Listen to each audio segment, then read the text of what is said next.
Bismillahirrahmanirrahim. Assalamualaikum warahmatullahi wabarakatuh. Hamdan wa syukran lillah amma ba'du. Sebelumnya perkenalkan, nama saya Irfan Ramadan Sinaga, NIM 2024-011-3008, Prodi Manajemen Pendidikan Islam. Di sini saya akan mengerjakan tugas dari Ibu Nova Supensi, Magister Administrasi Publik, yang mana tugasnya itu membuat video untuk menjelaskan tentang refleksi identitas nasional dalam kehidupan berbangsa dan bernegara. Mungkin langsung saja. Di sini saya akan menjelaskan. Di dalam menjelaskan hal tersebut, dia ada beberapa aspek penting.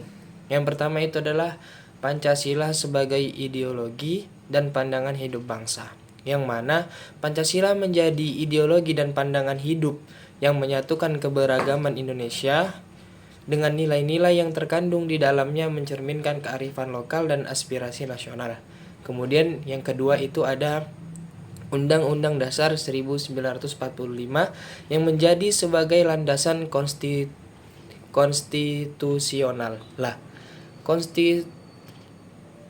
Konstitusional itu apa sih? Nah, konstitusional itu adalah merujuk pada prinsip, norma-norma, dan aturan yang terkandung dalam konstitusi suatu negara. Konstitusi adalah hukum dasar yang mengatur struktur, fungsi, dan kekuasaan pemerintah serta hak dan kewajiban warga negara. Oke, lanjut yang ketiga, yaitu ada agama sebagai pedoman hidup. Nah, maksudnya gimana?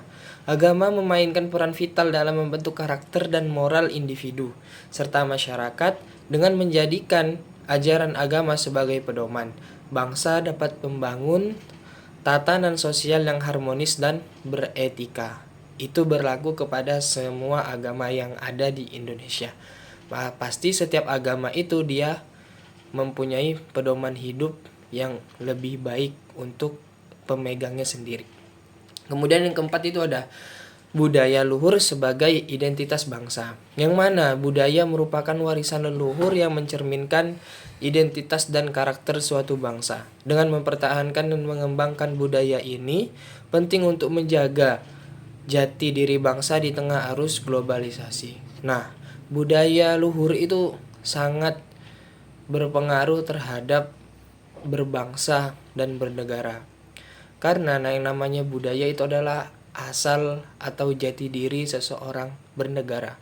Jikalau dia tidak punya budaya, maka perlu dipertanyakan kearifan lokalnya atau asal usulnya bernegara, seperti itu. Budaya luhur itu sangat penting sebagai identitas bangsa. Nah, dalam kehidupan sehari-hari, identitas nasional Indonesia tercermin dalam berbagai aspek. Nah, di situ ada 4 aspek. Yang pertama, bendera merah putih itu sebagai simbol perjuangan dan kemerdekaan Indonesia. Yang kedua, bahasa Indonesia adalah bahasa persatuan dan komunikasi antar berbagai suku, etnis, dan daerah di Indonesia. Nah, jikalau misalkan di sini Jambi, kemudian ada orang Jawa, ada orang Sumatera, ada orang Sulawesi, Kalimantan, dan Papua, lah pasti mereka itu mempunyai bahasa masing-masing. Nah, dipersatukannya itu menggunakan bahasa Indonesia, seperti itu. Kemudian ada lagu Indonesia Raya, itu menjadi lagu kebangsaan dan ekspresi semangat persatuan Indonesia. Kemudian yang keempat itu ada burung Garuda, menjadi lambang negara dan penggambaran cita-cita Indonesia. Nah, yang kelima itu ada Bhinneka Tunggal Ika, semboyan negara dan prinsip toleransi dan keragaman Indonesia. Nah, mungkin penjelasan dari refleksi identitas nasional dalam kehidupan berbangsa dan bernegara itu sangat penting. Nah, itu tadi penjabarannya. Kemudian, apa manfaatnya ketika mempelajari hal tersebut?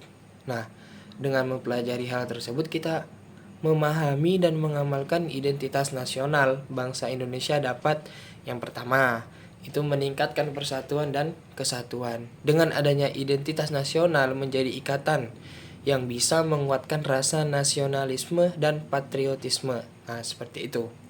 Kemudian yang kedua, mendorong integrasi dan partisipasi sosial. Identitas nasional menjadi motivasi untuk berkontribusi dalam pembangunan dan kemajuan suatu bangsa, seperti itu. Kemudian yang ketiga ada melindungi jati diri dan kekhasan bangsa, yang mana identitas nasional menjadi benteng yang melawan pengaruh dan ancaman globalisasi yang mungkin mengancam identitas budaya dan nilai-nilai lokal. Karena sekarang itu banyak di Indonesia itu kedatangan orang asing, yang mana kalau kita tidak melindungi jati diri kita dengan budaya-budaya kita, maka nanti budaya itu akan hilang dan lama-lama Indonesia ini tidak akan menjadi negara kita, tapi negara orang lain, yang mana budaya kita lama-kelamaan itu akan habis dimakan oleh orang-orang lain, yang mana itu bisa disebutkan dalam kata-kata ancaman globalisasi. Nah, global itu kan artinya menyeluruh, seperti itu kurang lebih. Mungkin ini saja yang dapat saya sampaikan, Bu. Mohon maaf jikalau ada kesalahan kata-kata atau penjelasan, karena juga saya masih belajar. Saya akhiri, wallahul muwaffiq ila aqwamit thoriq. Assalamualaikum warahmatullahi wabarakatuh.